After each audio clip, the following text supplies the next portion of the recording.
mke wako yuko wapi? I'm asking again. Ninakuuliza tena. Where is your wife? Mke wako yuko wapi? Because you didn't get married yet. Bado hujaoa. Why I'm saying this? Kwa nini nasema hili? The Spirit of God Roho wa Bwana was brought me an image of a woman.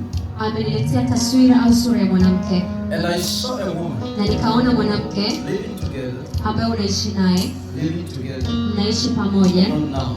sio sasa hivi. Used to live together. Mlikuwa mnaishi And then I'm pamoja. seeing this woman Na namuona huyu mwanamke akaondoka, left you. akakuacha. And I'm hearing the crying of the child. Na nikawa nasikia sauti ya kilio cha mtoto, And I don't know where is this na child. sijui huyu mtoto yuko wapi, Because the Spirit of God kwa told sababu me Roho wa Bwana ameniambia nikusaidie. the issue is not you. Sababu sio wewe. The thing that I'm telling you, Kitu ambacho ninakuambia is it true? ni kweli. Is it true? You know. Unajua, We are coming there. kwa hiyo tunakufika hapo. So, Kwa hiyo the Spirit of God Roho wa Bwana was took me to the place. amenipeleka kwenye eneo And I nilikuwa began to ninaishi. see Nikaanza kuona you and this woman wewe na huyu mwanamke eating and eating together. mkiwa mnapika na You kula just try pamoja, to do things every kawa day. mnafanya kila kitu. You used to love this woman. Ulikuwa ukimpenda huyu And mwanamke you used to try everything. na ulikuwa unajaribu kufanya kila But the kitu, issue was lakini money. tatizo lilikuwa ni pesa. The issue was money. Tatizo lilikuwa ni pesa. Life was very hard. Maisha yalikuwa magumu sana. Sometimes you Wakati find mwingine yourself ulikuwa unajikuta unaweza ukaenda ambako kwa unafanya vibarua vya mkopo. Yaani unafanya kibarua alafu unapewa kwamba tutakupa hela siku fulani. Naongea ni kweli si ni kweli anachokisema mtumishi wa Mungu. So, God Kwa hiyo is here to help. Mungu yuko hapa kukusaidia. Because about these things Hivi vitu I saw nimeviona in the realm of the spirit. rohoni, I saw the blockage. nimeona kile kizuizi 1, 2, cha kwanza, cha pili, cha tatu, and I'm seeing 4. naona 4. Who is number 4 in your family? Ni nani wa 4 kuzaliwa kwenye familia yako?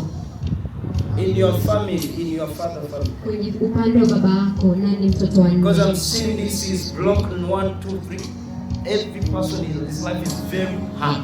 Kila mmoja kwenye upande wa baba yako maisha yao ni magumu. Kuzaliwa wa They are nani struggling a lot. wanateseka sana. Who is number 4?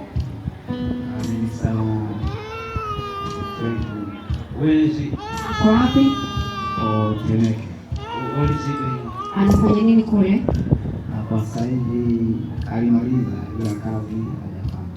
So I'm seeing a block. Kwa hiyo ninaona kizuizi na kizuizi. People in your family Chochote kwenye wakati wote kwenye familia yetu tunapotaka kuinuka, wanakuwa wanakuja juu, alafu kuna kitu kinawarudisha chini. Wanapanda juu, kuna kitu kinawarudisha chini. Wanabaki kwenye level moja, familia yako yote mpo kwenye level moja. Ni kweli. God is here to deliver. Mungu yuko hapa kukuweka And mbele. that house is going to Na hiyo be. laana inaenda kuondoka. Whether you like it or not. I am Kama mimi ni nabii wa Bwana. and God gave me the grace. Na Mungu amenipa By the neema. anointing of my spiritual father, senior prophet Timothy, I decree and I declare. Joshua, Just stand there.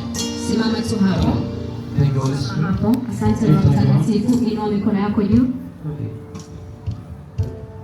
Simama mbele, sogea mbele kidogo. Holy Spirit. Asante Roho Mtakatifu. Thank you, Lord Jesus. Asante Bwana Yesu. In the name of Kwa Jesus, jina la Yesu, I decree and I declare. ninatamka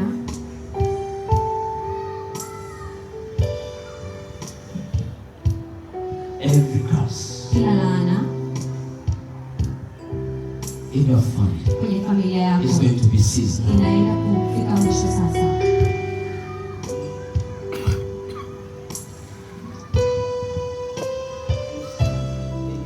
Simama hapa hapa. Talk to you. Naweza nikazungumza na wewe. God loves you. Bwana anakupenda.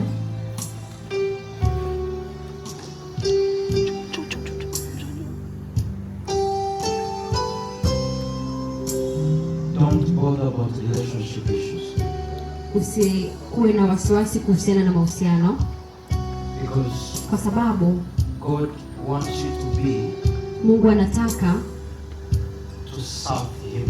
anataka umtumikie. The man that God prepared for you